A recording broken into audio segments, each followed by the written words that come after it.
This is going to be our new series called Cook and Chat, because you guys asked me a lot of questions and I'm always cooking, so I thought this would be a great way to answer them. So I took all the questions that you sent me on my story and I'm going to answer them today. So I wrote them all down. The first one was, what made you get into functional medicine? So when I had my son, I had been a PA for about 11 years at that point, and I really loved medicine and seeing patients, but what I really disliked was I felt like there was part of it that I didn't know, and I didn't know if it was because I didn't go to medical school for to become a physician, or if it was just, part of medicine that was missing. And then my son was born with food allergies. I started exploring the gut and that being an option for him for treatment. And that led me down a rabbit hole, and I went back to school for functional medicine, hoping that I could improve. I thought that I would find some solution in functional medicine for him. I did. I was able to resolve his eczema, which was a godsend because it was awful all over his face and even getting infected. But that eczema exposure just made him allergic to more foods, because anything that got into the eczema, he then became allergic to. So while I did achieve some of my goal, I didn't achieve all of it. And then while studying functional medicine, I realized how much I loved it, especially the food part, like curing and treating people with food instead of supplements and medication just felt more natural, and I have been with that since. The next question was, how do you treat low ferritin in functional medicine? So ferritin, is the iron storage, and the trick there is that you have to also treat the deficiencies of the cofactors for ferritin. So that's going to be like folate, vitamin A, B12, vitamin C, copper, and if you don't have those, you can't actually move iron to store into the body.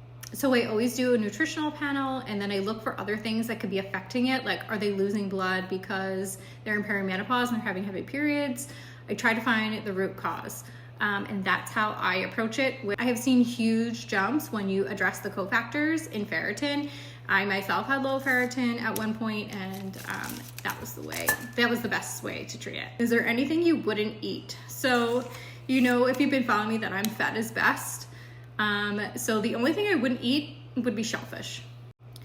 I wouldn't eat shellfish because I have an anaphylactic allergy to it. But I feel like most things in moderation I don't drink alcohol. I very rarely have any cured meats. And I tend to avoid processed foods, but in reality, they're kind of part of the world and I don't completely avoid them.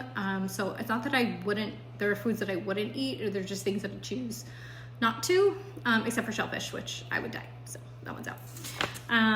Advice for the single ladies. I see this so often in my clients.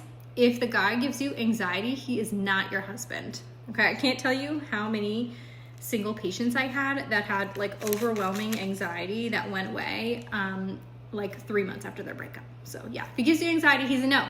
How many times per week do you exercise? So more than exercise, what I actually focus on is nervous system regulation. I count how often I do that per week, and I really love hypnosis for that. That's my favorite. If you've been following me, you've seen me talk about my hypnosis treatments. So I listen to my hypnosis tape every night before I go to bed. It's 20 or 30 minutes. I usually fall asleep listening to it, which is perfect because it goes straight to your subconscious and works amazingly. But when it comes to exercise, I focus on keeping my NEAT levels high, which is non-exercise activity. So the amount of steps I walk per day, errands that I do, walking around the house, all those things add up. So I'm usually in the 10,000 step range, sometimes more, sometimes less. And then I will add weights and Pilates here and there. Okay, and the last question that I'm gonna answer today is, how do you treat depression in functional medicine?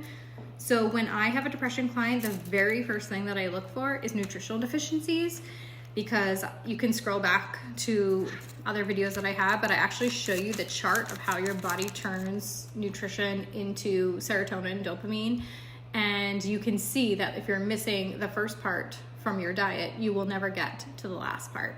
So I always look at nutrition first. I would say 50 to 70% of my patients are missing a key nutritional component, and are not making enough serotonin, dopamine at the beginning. So they have a lack of production, and the lack of production is diet. It's not something genetic or intrinsic. So I always start there. So if I can find the root cause there, then I correct the diet. If it's something else, then it requires more testing, and that's a whole other video. Well, I hope you guys liked Cook and Chat. Send me your questions, and I will be sure to answer them next week.